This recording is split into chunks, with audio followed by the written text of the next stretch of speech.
ಎಲ್ರಿಗೂ ನಮಸ್ಕಾರ. ಇಂದಿನ ತರಗತಿಯಲ್ಲಿ ಎಸಿ ಸರ್ಕ್ಯೂಟ್ಗಳಲ್ಲಿ ವೋಲ್ಟೇಜ್, ಕರೆಂಟ್ ಮತ್ತು ಪವರ್ ಫ್ಯಾಕ್ಟರಿಗಳಂತಹ ಮೂಲಭೂತ ಪ್ರಮಾಣಗಳನ್ನು ಹೇಗೆ ಅಳೆಯುವುದು ಅನ್ನೋದನ್ನು ನಾವು ಚರ್ಚಿಸಲಿದ್ದೇವೆ. ಉದ್ದೇಶ: ಈ ವಿಡಿಯೋದ ಕೊನೆಯಲ್ಲಿ ನೀವು ತಿಳಿದುಕೊಳ್ಳುವುದು RL ಸರಣಿಯ ಸರ್ಕ್ಯೂಟ್ನಲ್ಲಿ ವೋಲ್ಟೇಜ್, ಕರೆಂಟ್ ಮತ್ತು ವಿದ್ಯುತ್ ಅಂಶವನ್ನು ಅಳೆಯುವುದು.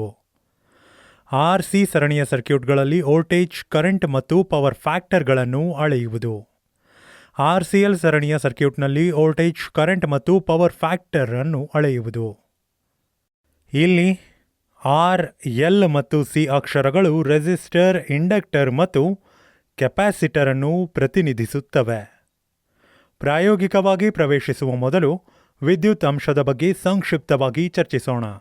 ವಿದ್ಯುತ್ ಅಂಶವು ವೋಲ್ಟೇಜ್ ಮತ್ತು ಕರೆಂಟ್ ನಡುವಿನ ಕೋನವನ್ನು ಹೊರತುಪಡಿಸಿ ಬೇರೇನೂ ಅಲ್ಲ, ಸಹಜವಾಗಿ ಕೋಸೈನ್ ಕೋನ. ರೆಸಿಸ್ಟರ್ನಲ್ಲಿ ಪವರ್ ಫ್ಯಾಕ್ಟರ್ 1 ಅಥವಾ ಯೂನಿಟ್ ಆಗಿರುತ್ತದೆ ಮತ್ತು ಇಂಡಕ್ಟರ್ ಮತ್ತು ಕೆಪಾಸಿಟರ್ನಲ್ಲಿ ಪವರ್ ಫ್ಯಾಕ್ಟರ್ ಅನುಕ್ರಮವಾಗಿ ಹಿಂದುಳಿಯುತ್ತದೆ ಮತ್ತು ಮುನ್ನಡೆಸುತ್ತದೆ.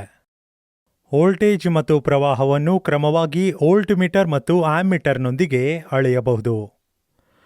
ಪವರ್ ಫ್ಯಾಕ್ಟರ್ ಮೀಟರ್ ಅನ್ನು ಸರ್ಕ್ಯೂಟ್ಗೆ ನೇರವಾಗಿ ಸಂಪರ್ಕಿಸುವ ಮೂಲಕ ನೀವು ವಿದ್ಯುತ್ ಅಂಶವನ್ನು ಅಳೆಯಬಹುದು, ಅಥವಾ ಸೂತ್ರವನ್ನು ಬಳಸಿಕೊಂಡು ವ್ಯಾಟ್ ಮೀಟರ್, ಆಮ್ಮೀಟರ್ ಮತ್ತು ವೋಲ್ಟ್ ಮೀಟರ್ ರೀಡಿಂಗ್ಗಳಿಂದ ನೀವು ಅದನ್ನು ಲೆಕ್ಕ ಹಾಕಬಹುದು.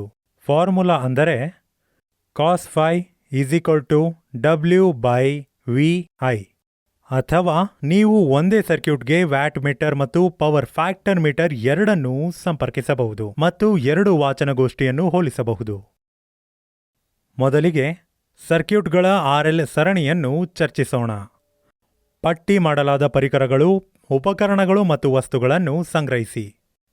DPST ಸ್ವಿಚ್ ಅಥವಾ 2 ಪೋಲ್ 6 ಆಂಪ್ MCB. ವೈರ್ ಸುರುಳಿಯ ಪ್ರತಿರೋಧಕ 500 ಓಮ್ 1 ಆಂಪಿಯರ್. ಟ್ಯೂಬ್ಲೈಟ್ ಚೋಕ್ 40 ವಾಟ್ಸ್. ಆಮ್ಮೀಟರ್ MI 0 ದಿಂದ 2 ಆಂಪ್ಸ್. ವೋಲ್ಟ್ ಮೀಟರ್ MI 0 ದಿಂದ 300 ವರೆಗೆ ವೋಲ್ಟ್ಗಳು. 3 ಸಂಖ್ಯೆಗಳು ಅಂದರೆ V, VR ಮತ್ತು VI. ವ್ಯಾಟ್ ಮೀಟರ್ 1500 ವ್ಯಾಟ್ಗಳು, 2.5 ಆಂಪ್ಸ್, 240 ವೋಲ್ಟ್ಗಳು. ಪವರ್ ಫ್ಯಾಕ್ಟರ್ ಮೀಟರ್ 0.5 ಮಂದಗತಿಯಿಂದ 0.5 lead. Multimeter insulated core wire 1 square ಎಂಎಂಗೆ 5 ಮೀಟರ್.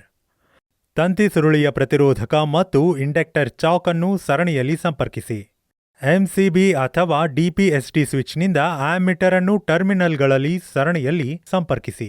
ಸರ್ಕ್ಯೂಟ್ ರೇಖಾಚಿತ್ರದಲ್ಲಿ ತೋರಿಸಿರುವಂತೆ ವ್ಯಾಟ್ ಮೀಟರ್ ಮತ್ತು ಪವರ್ ಫ್ಯಾಕ್ಟರ್ ಮೀಟರ್ ಅನ್ನು ಸರಿಯಾದ ಟರ್ಮಿನಲ್ಗಳೊಂದಿಗೆ ಸಂಪರ್ಕಿಸಿ. ಸರಣಿಯಲ್ಲಿ ಪ್ರಸ್ತುತ ಸುರುಳಿ ಮತ್ತು ಸರ್ಕ್ಯೂಟ್ಗೆ ಸಮಾನಾಂತರವಾಗಿ ಒತ್ತಡ ಅಥವಾ ವೋಲ್ಟೇಜ್ ಸುರುಳಿಯಂತೆ. ರೆಸಿಸ್ಟರ್ ಅನ್ನು ಸಂಪರ್ಕಿಸಿ ಮತ್ತು ಸರ್ಕ್ಯೂಟ್ ಸರಣಿಯಲ್ಲಿ ಚಾಕ್ ಮಾಡಿ. ವೋಲ್ಟ್ ಮೀಟರ್ V ಅನ್ನು ಸರ್ಕ್ಯೂಟ್ಗೆ ಸಮಾನಾಂತರವಾಗಿ ಮತ್ತು ವೋಲ್ಟ್ ಮೀಟರ್ಗಳು VR ಮತ್ತು VL ಅನ್ನು ಪ್ರತಿರೋಧಕಗಳು ಮತ್ತು ಇಂಡಕ್ಟರ್ಗಳಿಗೆ ಸಮಾನಾಂತರವಾಗಿ ಸಂಪರ್ಕಿಸಿ. AC ಇನ್ಪುಟ್ ಪೂರೈಕೆಯನ್ನು ಸರ್ಕ್ಯೂಟ್ಗೆ ಸಂಪರ್ಕಿಸಿ. MCB ಅಥವಾ DPST ಸ್ವಿಚ್ ಆನ್ ಮಾಡಿ. ಟ್ಯಾಬ್ಯುಲೇಷನ್ನಲ್ಲಿ ammeter, volt meter V, VR ಮತ್ತು VL, ವ್ಯಾಟ್ ಮೀಟರ್ ಮತ್ತು ಪವರ್ ಫ್ಯಾಕ್ಟರ್ ಮೀಟರ್ನ ರೀಡಿಂಗ್ಗಳನ್ನು ಗಮನಿಸಿ. ವೋಲ್ಟೇಜ್ V1, VR ಮತ್ತು VLನ ವೆಕ್ಟರ್ ಮೊತ್ತಕ್ಕೆ ಸಮನಾಗಿರಬೇಕು ಎಂದು ಪರಿಶೀಲಿಸಿ. ವ್ಯಾಟ್ ಮೀಟರ್ ಓದುವಿಕೆಯನ್ನು ಬಳಸಿಕೊಂಡು ವಿದ್ಯುತ್ ಅಂಶವನ್ನು ಕಂಡುಹಿಡಿಯೋಣ. ಸೂತ್ರದಲ್ಲಿ ವೋಲ್ಟೇಜ್ V1, ಕರೆಂಟ್ I ಮತ್ತು ವ್ಯಾಟ್ ಮೀಟರ್ ರೀಡಿಂಗ್ಗಳ ಮೌಲ್ಯವನ್ನು ಬದಲಿಸಿ. ಸೂತ್ರದಲ್ಲಿ cos pi W/VI. ಈ ಲೆಕ್ಕಾಚಾರದ ಮೌಲ್ಯವನ್ನು ಅಳತೆ ಮಾಡಲಾದ ವಿದ್ಯುತ್ ಅಂಶದ ಓದುವಿಕೆಯೊಂದಿಗೆ ಹೋಲಿಕೆ ಮಾಡಿ. ಎರಡು ವಾಚನಗೋಷ್ಠಿಗಳು ಸರಿಸುಮಾರು ಸಮಾನವಾಗಿದೆ ಮತ್ತು ಮೌಲ್ಯವು ಹಿಂದುಳಿದ ವಿದ್ಯುತ್ ಅಂಶದ ಮೇಲೆ ಇರುತ್ತದೆ ಎಂದು ಖಚಿತಪಡಿಸಿಕೊಳ್ಳಿ. ಸರ್ಕ್ಯೂಟ್ ಮೂಲಕ ಸೇವಿಸುವ ಶಕ್ತಿಯನ್ನ ಈ ಸೂತ್ರವನ್ನು ಬಳಸಿಕೊಂಡು ಕಂಡುಹಿಡಿಯಬಹುದು. P VI cos pi. ವಿಭಿನ್ನ ಮೌಲ್ಯಗಳೊಂದಿಗೆ ರೆಸಿಸ್ಟರ್ ಮತ್ತು ಚಾಕ್ ಕಾಯಿಲ್ ಅನ್ನು ಬದಲಾಯಿಸಿ ಅಥವಾ ವಿಭಿನ್ನ ಮೌಲ್ಯಗಳನ್ನು ಪಡೆಯಲು 2 ರೆಸಿಸ್ಟರ್ಗಳನ್ನು ಸಮಾನಾಂತರವಾಗಿ ಮತ್ತು 2 ಚಾಕ್ ಕಾಯಿಲ್ಗಳನ್ನು ಸಮಾನಾಂತರವಾಗಿ ಮತ್ತು ಎರಡನ್ನೂ ಸರಣಿಯಲ್ಲಿ ಜೋಡಿಸಿ. ನಾವು ಇಲ್ಲಿಯವರೆಗೆ ನೋಡಿದಂತೆ ಅಳತೆ ಮತ್ತು ಲೆಕ್ಕಾಚಾರದ ವಿದ್ಯುತ್ ಅಂಶಗಳನ್ನು ಹೋಲಿಕೆ ಮಾಡಿ. RL ಸರಣಿಯ ಸರ್ಕ್ಯೂಟ್ಗಳಿಗೆ ಪ್ರಮುಖ ಸೂತ್ರಗಳು. Impedance Z in ohms. can be found by using the formula Z is equal to the root of R square plus XL square. R is the resistance of the coil in ohms and XL is the inductive resistance of the coil in ohms. XL ಅನ್ನು ಕಂಡುಹಿಡಿಯುವುದು ಈ ಸೂತ್ರದಿಂದ.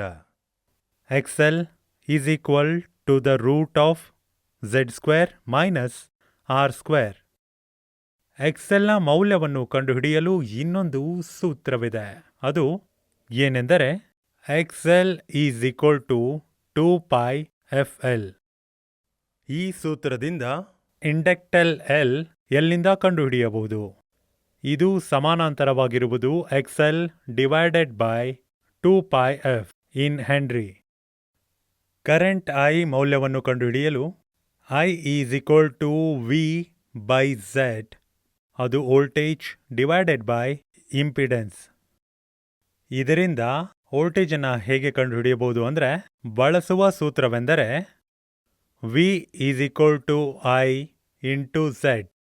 That is current multiplied by impedance. ಈ impedance ಹೇಗೆ ಕಂಡುಹಿಡಿಯಬಹುದು ಅಂದರೆ ಅದು ಈ ಸೂತ್ರವನ್ನು ಬಳಸಿಕೊಂಡು Z is equal to V by I. ಅದು ವೋಲ್ಟೇಜ್ ಬೈ ಕರೆಂಟ್. ಈ ಸೂತ್ರವನ್ನು ಬಳಸಿಕೊಂಡು ವೋಲ್ಟೇಜನ್ನು ಕಂಡುಹಿಡಿಯುವುದು.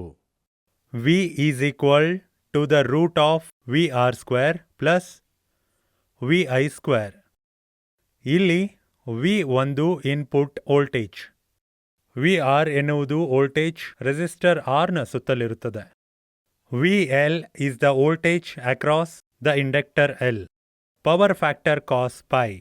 ಈ ಸೂತ್ರವನ್ನು ಬಳಸಿಕೊಂಡು ಇದನ್ನು ಕಂಡುಹಿಡಿಯಬಹುದು. cos pi is equal to R by Z. ಅದು resistance by impedance. Apparent power VA. ಇದನ್ನು ಕಂಡುಹಿಡಿಯಲು ಬಳಸಬೇಕಾದ ಸೂತ್ರವೆಂದರೆ S is equal to V into I. ಅದು voltage multiplied by current. Real power in what's. ಇದನ್ನು ಕಂಡುಹಿಡಿಯಲು ಬಳಸಬೇಕಾದಂತಹ ಸೂತ್ರವೆಂದರೆ P is equal to V into I into cos pi. ಅದು voltage multiplied by current ಮತ್ತು cos pi. Reactive power VA. ಇದನ್ನು ಕಂಡುಹಿಡಿಯಲು ಬಳಸಬೇಕಾದಂತಹ ಸೂತ್ರವೆಂದರೆ Q is equal to V into I into sin pi. ಅದು voltage multiplied by current ಮತ್ತು sin pi. ವೀಕ್ಷಿಸಿದ್ದಕ್ಕೆ ಧನ್ಯವಾದಗಳು. ಶುಭ ದಿನ.